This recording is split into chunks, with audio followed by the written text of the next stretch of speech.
Bapak Ibu, saudara-saudari yang terkasih, salam jumpa bersama kami Komisi Kerasulan Kitab Suci Keuskupan Agung Medan.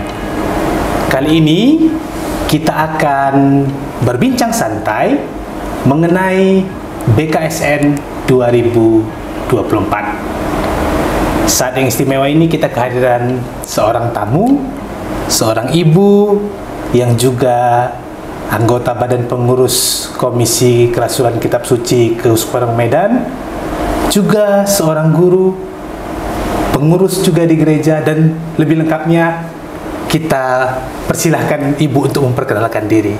Nama saya Resdina Simanjuntak dan saya dari stasi Santo Yosef Siskambing, Paroki Padre Pio Helvetia. Dan memang tugas saya sehari-hari ada di SMP Santo Thomas di PK Don Bosco. Berarti Ibu seorang guru di PK Don Bosco YPK ini. Don Bosco Medan. Iya. Baik Ibu, tadi di pembukaan saya katakan kita bincang santai BKSN 2024. Oke. Nah, kira-kira apakah Ibu tahu apa itu BKSN? Oke, Pak Antoni, sepanjang yang saya tahu itu ya, kalau BKSN itu adalah Bulan Kitab Suci Nasional. Iya, pasti. Iya, itu ya kan? Gak mungkin ya. itu tidak tahu ya, Bu, Nah ya? itulah, menurut saya ya, tapi yakin saya itu artinya, dan tentunya di seluruh Indonesia karena nasional ya, bukan dunia, serentak untuk ya mendekatkan dirilah kepada Tuhan melalui kitab suci. Begitulah sepengetahuan saya, Pak Antoni. Maka mungkin kita boleh tanya dulu pengalaman Ibu. Ya, BKSN setiap tahun itu diperingati setiap atau diselenggarakan setiap bulan September. Iya. Nah, sudah belasan tahun berlalu BKSN. Kira-kira menurut pengalaman Ibu, bagaimana BKSN yang selama ini sudah dilakukan sampai saat yang terakhir tahun 2023? Oh, itu memang saya sendiri ya merasakan, Pak Antoni. Sebenarnya saya termasuk orang yang sangat menunggu bulan September ini. Kenapa? Karena memang saya lihat di situ di lingkungan lah dulu ya, Pak Antoni ya. Di lingkungan itu umat itu pada berlomba-lomba datang. Nah, sepertinya mereka di bulan Kitab Suci Nasional itu, di bulan September itu ya, rugi rasanya bila ada satu pertemuan mereka tidak ikut. Sepertinya kan mereka itu kehilangan sesuatu begitu loh. Apa sih yang mau dibahas? Apa sih dia ada rindukan? Nah, di situ juga saya melihat orang-orang itu, atau katakanlah di lingkungan atau stasi saya itu bergiat. Dan kalau dua lingkungan kan jarang orang membawa kitab suci itu ya. Tapi kalau waktu bulan kitab suci nasional di bulan September itu, boleh dikata nggak ada yang absen membawa kitab suci. Semua membawa. Begitulah. Jadi pengalaman saya di bulan kitab suci nasional itu luar biasalah, antusias umat ya untuk lebih lagi memahami dan mendekatkan diri kepada Tuhan melalui kitab suci ini. Bedanya dengan pendalaman yang lain, kita di Keuskupan ini kan ada beberapa pendalaman. Ada HPS, Hari Pengasuh Dunia, ada pendalaman untuk ibadat keluarga, ada pendalaman APP, Aksi Proses Pembangunan. Bedanya dengan bulan kitab suci nasional ini? Sangat, karena kan di yang lain-lain itu sepertinya mereka itu membawa kitab suci inilah ya. Mereka tidak membawa, tapi di waktu bulan September ini BKS ini semua membawa. Nah, dan di sini kalau ada misalnya ada temanya ya, kan setiap pertemuan itu ada subtema dari tema begitu ya Pak ya. Kan ditanya itu apa sih pertemuan minggu lalu, apalah yang kita bahas. Nah, sebelum dilanjutkan itu ke materi yang akan dibahas sekarang, berlomba-lomba ini, berlomba-lomba. Sampai pernah saya ingat ya Pak Antoni begini, buatlah satu ayat di pintu rumahmu, ayat ini. Nah, sampai sekarang itu saya buat itu di rumah, dibuat dari ranting-ranting kayu, lalu situ jadilah garam dan terang dunia. Nah, ayat-ayat itu, jadi kalau masuk ke rumah orang kita lihat itu Pak. Jadi di situ saya rasa kalau waktu yang misalnya APP atau yang lain tidak begitu dekat dengan kitab suci ini, itulah. Jadi memang di bulan September sebagai BKSN ini rasanya ya seperti inilah. Mereka sudah menunggu, oh minggu depan kita pertemuan ya, bawa kitab suci dah. Sudah begitu. Jadi sepertinya ada satu kerinduan begitulah di hati saya. Jadi sangat beda, begitulah pengalaman saya, Pak ya. Iya, Ibu tadi sudah menyinggung tentang tema BKSN, ya, bahwa di setiap pertemuan satu subtema. Iya. Nah, Ibu masih ingat tema BKSN tahun 2023 yang lalu? Oh, pasti dong. Pasti saya ingat. Di situ umat Katolik yang bersekutu.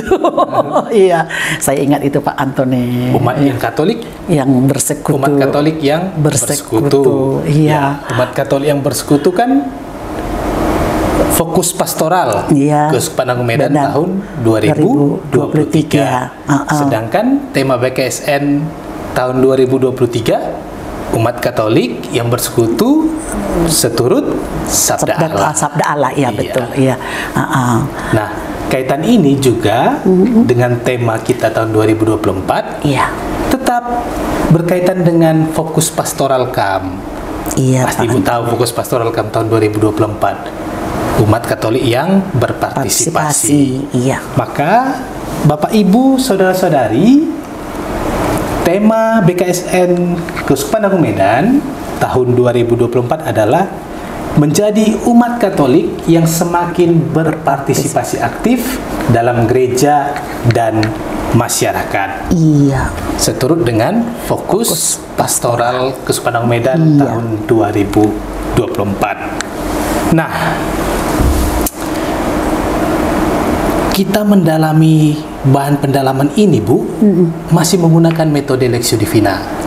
Oh iya, ya Pak. Kira-kira bagaimana pengalaman Ibu di lingkungan menggunakan metode Lectio Divina itu?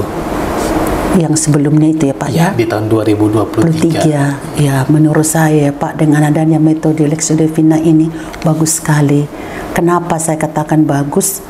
Kalau sebelum-sebelumnya kan belum menggunakan metode ini, jadi seolah-olah itu hanya pemimpin ya yang melihat apa sih yang mau kita lakukan, apa yang mau kita perbuat, begitu ya.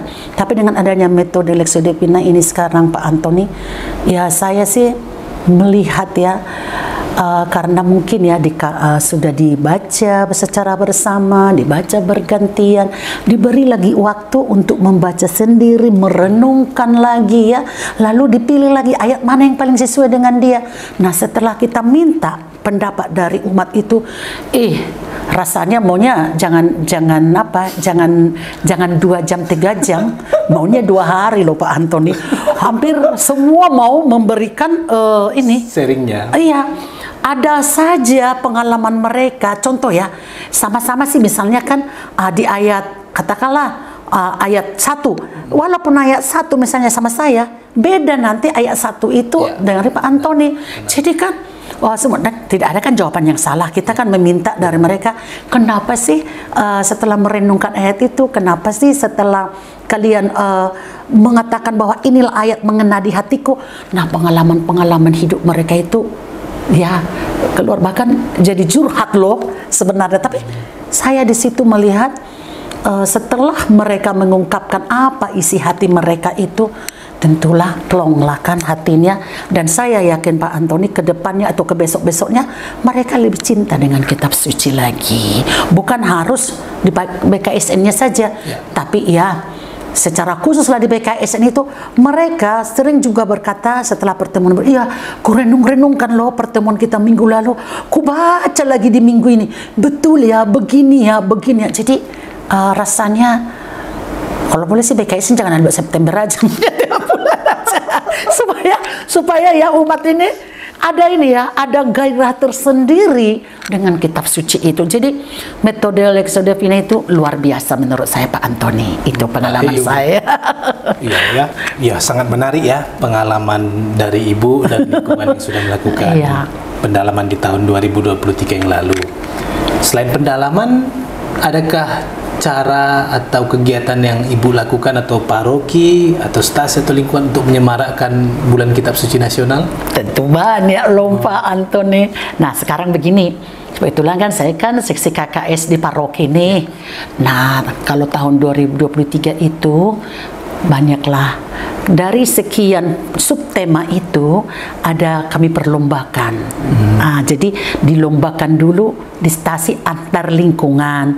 Nah itu ada baca kitab suci, ada storytelling, ada drama keluarga, ada lagi ya lomba bawa renungan lah atau khotbah ya. Nah juara 1, 2, 3 dari stasi, kebetulan kan paroki Padre Pio itu ada 7 stasi nih. Nah kami lombakan lagi Pak di paroki. Tingkat yang lebih tinggi. Iya. Nah di situ kalau tadi di stasi lah yang memberikan ya hadiahnya begitulah ya. Tapi kalau di paroki lebih besar lagi dari stasi ini. Nah hanya saja memang seperti di stasi saya Santo Yosef ya luar biasa lah ya, oleh Bapak Usman Tarigan itu semua peserta dikasih souvenirnya hadiah. Apa yang dikasih, karena kan siap September Oktober nih dikasih rosario Pak, supaya nanti di bulan rosario ya bisa dipakai. Jadi antusias banget, jadi banyak Pak yang kami lakukan. Nah sebelumnya ada TTS ya kan, teka-teki silang kitab suci.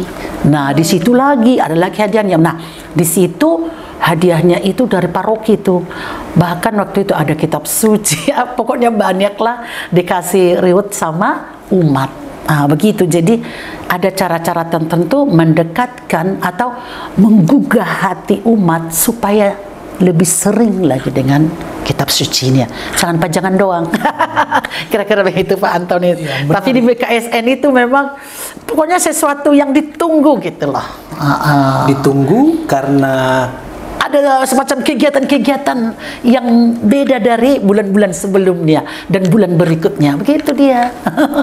Cukup menarik pengalaman Ibu ini, dan saya rasa bagi kita yang mulai kebingungan kegiatan apa yang dilakukan di Bulan Kitab Suci Nasional ini, bisa dicontoh, diadopsi yang sudah dilakukan Paroki Padre Pio, seksi kerasulan kitab suci di Paroki Padre Pio. Tadi ada lomba baca kitab suci, ada storytelling, drama keluarga. Sudah itu ada lagi apa? Membawa renungan. Dan teka-teki silang kitab suci. Iya. Sangat kreatif karena harus ada dulu tema.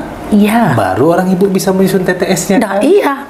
Dan di situ di bulan September itu kita bedakanlah hadiahnya. Kalau selama ini mungkin ya begini-begini, di sini dilipatkan. Jadi orang makin antusias lah ya. Kalau misalnya kita ambil hanya juara 1 sampai juara 3, di sini kami banyakkan Pak Antoni. Supaya orang berlomba. Tapi sih cara kerjanya lumayan juga. Hanya karena satu-satu kata kan harus saya koreksi ya. Nah di situ, tapi menurut saya bahagia karena memang menurut saya dengan mereka mengisi TTS-nya itu ya, TTS silang kitab suci ini, otomatis kan karena begini, mereka tidak boleh mengerjakan, saya sendiri nggak boleh mengerjakan, harus kumpul keluarga loh Pak Antoni. Kumpul keluarganya, bahkan sama saya, mereka foto waktu mengerjakan itu dikirim ke saya sebagai tanda bahwa mereka kerjasama. Jadi tidak boleh seperti saya misalnya di sekolah ada waktu luang saya kerjakan, nggak boleh, mesti bersama keluarga. Maka waktunya 1 bulan. Nah begitu dia. Jadi tidak seperti teka-teki silang yang lain, siapa cepat dia dapat, bukan Pak. Itu kami tutup tanggal sekian gitu kan, kami kasih waktu misal 3 minggu, tutup tanggal sekian gitu. Nah tentunya kan pengundiannya kami buatlah di bulan Oktober karena kan September berlalu dulu semua. Karena buku panduan dari keuskupan itu kan yang mau dibahas kan tidak dimiliki semua umat.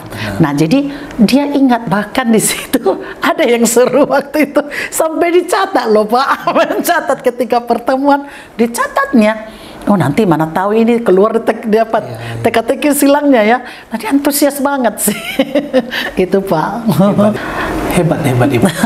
Umat jadinya semakin sering membaca dan membolak-balik kitab suci. Iya. Secara khusus di bulan September itu Iya. dekat dengan Dan tujuan kitab saya suci. Pak Antoni sebenarnya di situ bukan apa hadiahnya, tapi bagaimanalah umat ini supaya kalau boleh sih tiap hari dibacalah kitab suci ini.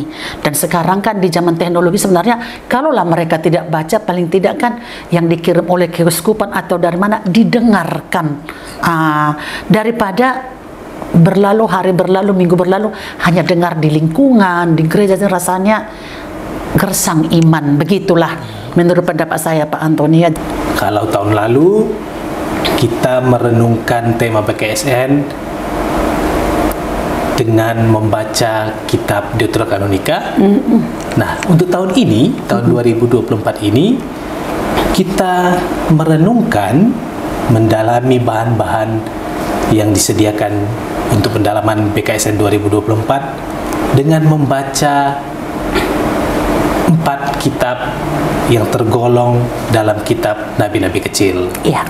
Namun sebelum sampai ke situ, tadi kita sudah mengatakan dan sudah juga memberitahu kepada kita semua bahwa tema BKSN tahun 2024 adalah menjadi umat Katolik yang semakin berpartisipasi aktif dalam gereja dan masyarakat. Nah, ini temanya dulu Ibu. Oke. Menurut Ibu, bagaimana tema untuk BKSN tahun 2024 ini? Menjadi umat Katolik yang semakin berpartisipasi aktif dalam gereja dan masyarakat.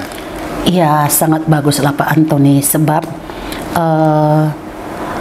umat itu, kita ya sebagai umat Katolik, jangan hanya berperan di lingkup kita saja, ya kan? Kita harus bukan hanya kita kan, masyarakat luas juga ada. Jadi saya berpikir dengan adanya BKSN itu, umat atau anggota lingkungan, kan ada juga yang STM atau apa ya, ada juga dengan mereka tadi sudah berani mengungkapkan pengalaman-pengalaman mereka, otomatis mereka juga jika diperlukan misalnya bertugas di okumene lah katakan ya, karena masyarakat, dia jadi mampu Pak Antoni.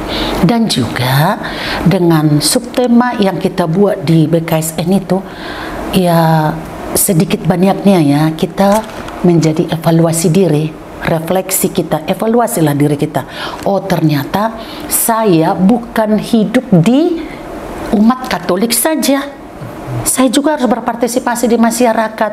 Nah, jadi saya lihat juga itu, ya pengalaman saya Pak Antonia, kalau ada orang kesusahan atau apa, ya umat itu, ya katakanlah lingkungan saya di Santo Thomas itu, langsung saling memberitahu, dan apa yang bisa dia perbuat, dia perbuat. Nah, menurut saya inilah aksi nyata dari apa yang dibahas di BKSN itu. Jadi tidak begini, teori tinggal teori, enggak. Walaupun itu mungkin teori dulu awalnya, tapi mereka buat aksinya dalam hidup bermasyarakat dan juga di gereja. Ya, menarik. Ya. Sharing dari Ibu ya, yang juga kalau bisa saya bandingkan dengan tema yang dipilih untuk tahun ini, tema BKSN, menjadi umat Katolik yang semakin berpartisipasi aktif. Ya. Bahwa kita yakin dan kita harap kita sebagai umat Katolik sudah berpartisipasi aktif. Ya. Sehingga kita angkat tema yang menjadi semakin. Ya. Saya hubungkan dengan sharing itu tadi, sangat menarik. Umat tidak lagi fokus pada masalah, tetapi fokus pada solusi. Ya. Itu dia. Dan memang itu harus kita tanamkan di mana saja ya. Jadi saya sendiri kan bukan hanya di kitab suci ya, saya juga ke anak-anak di remaja begitu. Kalau ada masalah, orang terlalu begini begono, cari alasan itu nggak penting, kan sudah terjadi. Nah, bagaimana solusinya? Jadi jangan pernah fokus di masalah, fokuslah kepada solusi. Nah, sekarang ini tentunya tema kita ini diangkat. Memang kita umat Katolik sudah berpartisipasi, tapi kan untuk lebih lagi. Jadi memperluas langkah kita. Kalau tadi mungkin saya hanya di paroki Padre Pio, mudah-mudahan nanti bisa juga ke paroki yang lain ya Pak Antoni ya. Dan juga katakanlah kalau sekarang itu tidak hanya ini, partisipasi di sini menurut saya bukan harus materi, bukan enggak. Nah, jadi kita juga melihat masalah orang, kita nggak bisa menolong secara materi, ya mungkin tenaga, nggak bisa, ya minimal kita doakan mereka. Nah, jadi saya memang menurut saya ini tema sangat bagus supaya umat Katolik itu lebih menyadari lagi aksi itu apa aksinya. Jangan hanya paham teori, jangan hanya paham kitab suci. Nah, makanya ada katakan iman tanpa perbuatan mati. Ya, nah itu dia. Rasul Paulus. Iya, jadi memang harus ya kita tunjukkanlah. Jadi kalau dulunya saya sendiri Pak Antoni kan gampang kali tersinggung. Sekarang enggak lah. Kalau Pak Antoni ngomongin saya, bangga saya Pak. Kenapa? Berarti Pak Antoni suka sama saya. Diingat-ingatnya saya terus makan diomongin. Begitu loh Pak Antoni. Jadi fokus ke solusi, jangan masalahnya. Itu Pak. Supaya aman ya kan. Itu Pak. Terima kasih atas sharingnya Bu yang sangat berbuah sekali Bu ya. Oh gitu ya Pak Antoni ya. Nampak bahwa Ibu sangat menghidupi kitab suci. Amin. Sedikit-sedikitnya Pak. Iya, kita kembali ke BKSN 2024 Bu. Kalau tahun lalu itu menggunakan kitab-kitab Deuterokanonica sebagai bahan untuk pendalaman. Tahun ini kita menggunakan kitab nabi-nabi kecil. Nah, ini cukup menarik ya. Dicari umat, di mana kitab nabi-nabi kecil? Gak ada. Gak ada bacanya. Kejadian sampai Wahyu kepada Yohanes, gak ada kitab nabi-nabi kecil. Nah, apakah istilah sebagai istilah kitab nabi-nabi kecil ini familiar bagi Ibu? Nah, bagi Bapak Ibu yang tahu apa itu kitab nabi-nabi kecil, silakan komen di bawah ini ya. Kita nanti akan lihat Bu, apakah banyak umat Katolik yang tahu apa itu kitab nabi-nabi kecil, atau bahkan bertanya-tanya seperti yang saya katakan, apakah badannya kecil? Atau kalau dibilang nabi besar karena tinggi dia, gitu ya Pak ya. Kita akan nantikan jawaban dari saudara-saudari semuanya. Apa itu kitab nabi-nabi kecil? Maka sambil menunggu jawaban dari Bapak Ibu saudara-saudari semuanya, saya ingin bertanya dulu kepada Ibu. Kira-kira Ibu tahu nggak apa itu kitab nabi-nabi kecil? Nabi-nabi kecil yang dimaksud dalam kitab suci kita ini bukanlah pendek atau tingginya badannya. Ternyata karena yang dibahas dalamnya itu singkat, ya, tipis. Tapi bukan begini, karena tipis lalu tidak penting, bukan. Tapi dibahas di situ ya paling beberapa bab. Tidak seperti yang lainnya itu nabi-nabi yang dikatakan nabi besar itu tidak, itu kan ada beberapa mungkin lebih dari 15 bab, bahkan mungkin ada yang 20 bab ya. Tetapi kalau ini kan mungkin ya 10 bab. Nah, jadi itulah pengertian yang saya dapat ya Pak Antoni ya, pengertian nabi-nabi kecil itu. Mudah-mudahan benar ya Pak Antoni. Benarkan aja lah Pak. Pak untuk benar.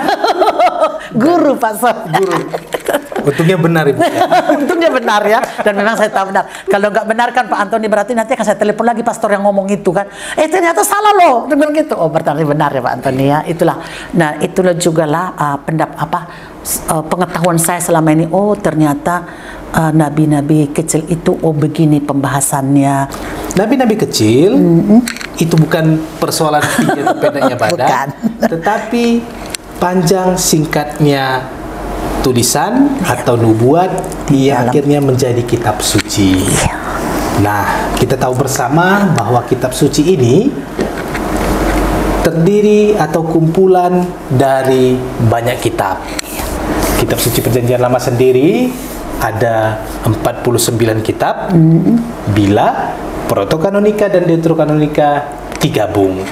Nah, dalam penulisannya kitab Protokanonika dan Deuterokanonika yang kita kenal dengan sebutan Perjanjian Lama ini bisa dikelompokkan dalam beberapa bagian dari jenis tulisannya.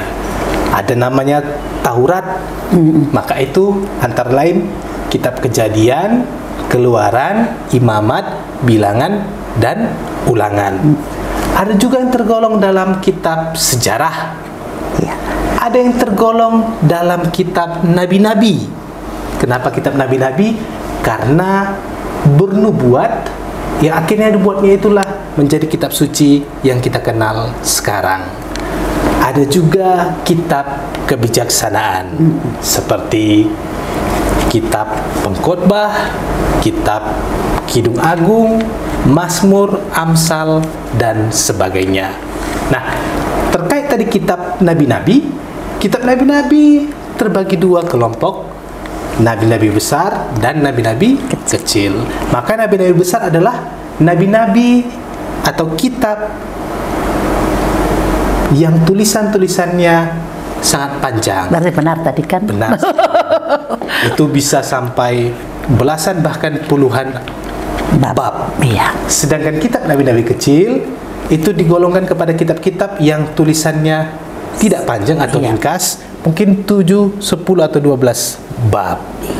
Ada 12 kitab nabi-nabi kecil, 4 diantaranya yang kita gunakan dalam pendalaman BKSN tahun 2024 ini. Oh, begitu ya Pak Antoni ya? Iya, Ibu. Iya. Nah, tadi saya katakan ada 4 kitab nabi-nabi kecil yang kita gunakan untuk membantu kita mendalami BKSN tahun 2024 ini. Oke. Bisakah Ibu berbagi kepada kita apa saja itu?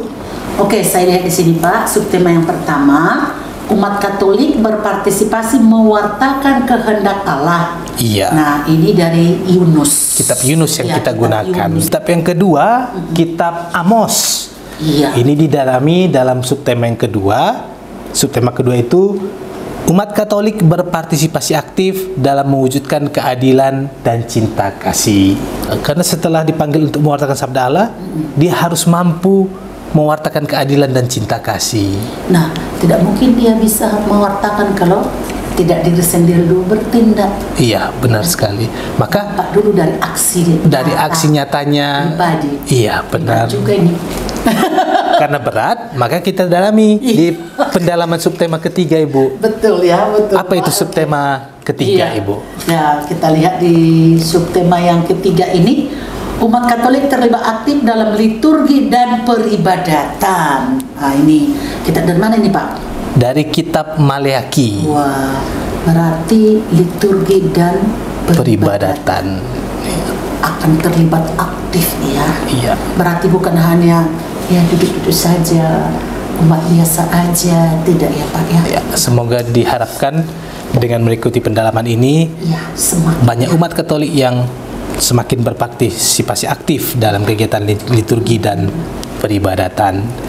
Tadi berpartisipasi mewartakan kerajaan Allah, berpartisipasi aktif mewujudkan keadilan dan cinta kasih, lalu berpartisipasi aktif dalam liturgi dan peribadatan. Lalu Satu lagi, yang keempat, berpartisipasi aktif, terlibat aktif di tengah masyarakat. Wah, ini dari Mika. dari kitab Mika. Kitab Mika ya. Maka penuhlah sesuai dengan tema kita, semakin berpartisipasi aktif dalam gereja dan masyarakat. Memang itu yang diharapkan, karena fokus pastoral Keuskupan Agung Medan di tahun 2025 adalah umat Katolik yang bermisi. Iya. Tahun lalu umat Katolik yang bersekutu, Ya. tahun ini berpartisipasi aktif, dan tahun depan adalah umat Katolik yang bermisi. Dan itu yang diharapkan. Ya. Sudah mulai memang saya dengar-dengar dan juga sudah mulai dibahas-bahas di paroki. Sudah mulai ada sosialisasi. Program kerjanya. Iya, benar sekali Ibu. Iya. Nah, kembali ke BKSN Ibu. Oke, Pak Antoni. Bisakah Ibu berbagi kepada kami bagaimana caranya mendekatkan umat dengan kitab suci lewat pendalaman BKSN tahun 2024 ini? Tentu dihubungkan dengan tema kita dan juga kitab nabi-nabi kecil yang kita gunakan. Ya, kalau mungkin dari gerak dan lagu, mungkin juga storytelling, mungkin juga untuk OMK ini, yang kita coba mereka untuk lomba dari setiap subtema itu, mana dia pilih untuk membawa renungan. Kita persiapkan mereka dari usia mereka seperti, tapi mereka bukan mau renungan di, katakanlah di orang tua, ya saya sama mereka. Nah, jadi mungkin dengan adanya teladan dari nabi-nabi kecil ini, nah dari dini mereka sudah terbentuk imannya supaya semakin berpartisipasi di dalam gereja dulu. Dan akhirnya nanti, kalau OMK kan sudah dia mahasiswa loh, berarti bisa dia aktif di kampusnya. Kalau dia masih SMA, ya di sekolahnya. Nah, begitu juga dengan anak-anak kami, anak dan remaja. Jadi memang saya, Pak Antoni, entah karena sudah 20 tahun lebih saya menjadi pembina sekami remaja, ya lebih saya pentingkan ya tunas gereja ini, supaya iman mereka itu terbentuk dari dini. Nah, seperti itu. Kalau sudah tua seperti saya kan, ya mungkin udah wajar dong, banyak berdoa, banyak baca kitab suci. Udah mungkin ya. Nah, karena sudah katanya kalau 50 tahun ke atas itu udah mempersiapkan ke akhirat. Jadi, tapi saya tidak. Saya tetap mengatakan jangan pernah lupakan atau selesai hari, malam, dari pagi sampai malam, atau sampai Anda tidur tanpa satu ayat pun Anda baca kitab suci Anda. Jadi bahkan saya selalu katakan sama anak-anak, kalau boleh kitab suci itu adalah di dekat tempat tidurmu. Jadi begitu kamu bangun tidur, doa, ya udah baca kitab suci. Kalau boleh perikop hari ini kalau siswa kita Katolik, tapi kalaupun tidak, yang mana yang kamu bukakan, bacakan satu ayat, ya udah.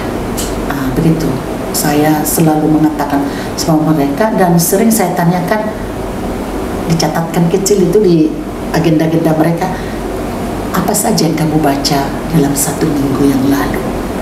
Nah, misalnya hari minggu lalu, di hari minggu berikutnya ditanya. Jadi kan mereka membaca 6 kali satu minggu, luar biasa kan. Kalau 6 kali tiap hari ya. Tiap hari. Ya. Nah, sudah itu kalau di sekolah, contoh kalau dia di sekolah di Katolik kan ada ibadat pagi. Nah, tuliskan di situ apa Injil hari itu, bacaan mana yang dibacakan. Nah, kira-kira apanya itu, garis besarnya. Tadi Ibu katakan sejak dini sudah didekatkan dengan kitab suci, sejak masa bina iman anak, BIR, OMK, dan juga cara mendekatkannya dengan berbagai kegiatan. Ya, semoga Bapak Ibu saudara-saudari yang menonton acara kali ini bisa menambah daya kreativitas kita untuk semakin menemukan cara-cara yang inovatif untuk mendekatkan diri kepada kitab suci, atau mendekatkan kitab suci kepada diri kita masing-masing. Tadi dari Ibu Simanjuntak mengatakan sedari dini kepada anak-anak. Maka anak-anak akhirnya menjadi nabi-nabi kecil. Mudah-mudahan. Baik kepada dirinya, kawan-kawannya, atau bahkan kepada orang tuanya. Ada lagi satu, Pak Antoni. Apa itu, Bu? Anak-anak itu, saya kan kebetulan guru bahasa Indonesia. Ya. Di catatannya itu, Pak, dicatatkan, dituliskan ayat mana yang paling dihidupinya. Oh, yang paling dihidupinya. Iya. Jadi ada kadang begini, ketuklah maka pintu dibukakan bagimu, gitu ya. Nah, ada kadang begitu kan kita, jadi bukan soal apa, tapi yakin saya dia berani menuliskan itu, ya sudah mulai dihidupinya. Berarti kan kalau ke dalam hidupnya sehari-hari itu dia berani membuat itu, paling tidak itu berarti dia kan sudah banyak berdoa, juga cinta dengan kitab sucinya dan ke gereja. Dan menurut saya, Pak Antoni, begini, kalau orang sudah mendekatkan diri kepada Tuhan, pasti dihormat kepada orang tuanya. cinta kepada sesama, dan ya apalagi dengan Tuhan. Amin. Itulah kalau menurut saya. Jadi tidak saya jejali mereka dengan kamu mesti juara secara akademik, enggak. Bahkan saya mengatakan memang prestasi perlu, tapi ini dululah, imanmu dululah, karena ini dasar hidup kita. Begitulah Pak Antoni. Sangat bernas kegiatan kali ini. Baik Bapak Ibu Saudara-saudari, masih banyak sebenarnya yang ingin kami perbincangkan, diskusikan tentang Kitab Suci, tentang BKSN 2024, tapi kita dibatasi oleh durasi, Bu, ya. Durasi ternyata membatasi pertemuan kita. Sampai jumpa lagi dalam acara yang selanjutnya. Tetap bersama kami, tetaplah mendengarkan renungan harian yang diberikan oleh Komisi Kerasulan Kitab Suci yang tayang setiap hari pukul 18.30 waktu Indonesia Barat. Kami tutup kebersamaan kita kali ini dengan salam BKSN. Tuhan memberkati kita semua. Terima kasih, Bu.